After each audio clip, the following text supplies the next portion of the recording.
পালন করে। সুতরাং আজকে ইসলামী আন্দোলনের প্রতি মানুষের আস্থা হয়েছে।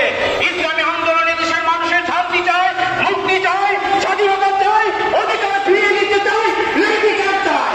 সুতরাং আগামী দিনে সর্বকার্য করে ইসলামী আন্দোলনের কথা বলে ঐক্যবদ্ধ হয়, তারপরে আমরা পীর সাহেবের হাতকে শক্তিশালী করে আগামী সংসদে আমরা পীর সাহেব হুজুরের নেতৃত্বে একটি ইসলামী সরকার গঠন করার জন্য সকল গুরুত্ব আহ্বান জানিয়ে আমার আলোচনা শেষ করছি।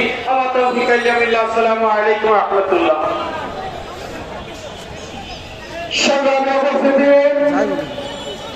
বাংলা সমাবেশের বছরে বক্তব্য রাখবেন সুলতান মাহমুদ।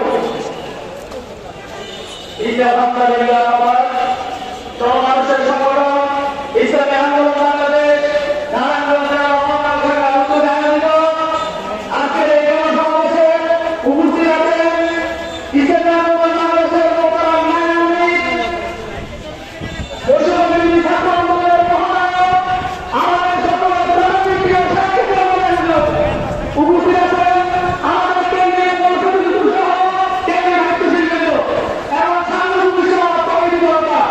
আমি একটা বক্তব্য রাখতে চাই। আমি বিশ্বাস করব যে গত 18 জুলাই যে কর্মসূচি দিয়েছে বাংলাদেশে নারায়ণগঞ্জের কাফনের জনতা পুলিশের গাড়িকে ভেঙে পুলিশকে উপেক্ষা করে যে রাজপথে সংগ্রাম দেখিয়ে দিয়েছে, আমরা যে আমাদের আন্দোলন অবশ্যই আমরা দেখে থামে যাই। আমরা বলবো এই রাষ্ট্র সংস্কারের জন্য যদি আয়াত আছে নারায়ণগঞ্জের জনতা আমরা ধরে রাখতে দিলে ও দেখতে চাই, দেখতে চাই, দেখতে চাই। সংগ্রামী জনতা, সমাবেশের পর্যায়ে গুরুত্বপূর্ণ বক্তব্য পেশ করবেন ইসলামী আন্দোলন বাংলাদেশ নারায়ণগঞ্জ শাখার সংগ্রামী সেক্রেটারি মোহাম্মদ জাহাঙ্গীর কবির। আমরা যাকে 1000 বছর শ্রেষ্ঠ বাঙালি বলি, আওয়ামী লীগের কাজই হইল চুরি করা, নেতাকে ভুলে যাওয়া।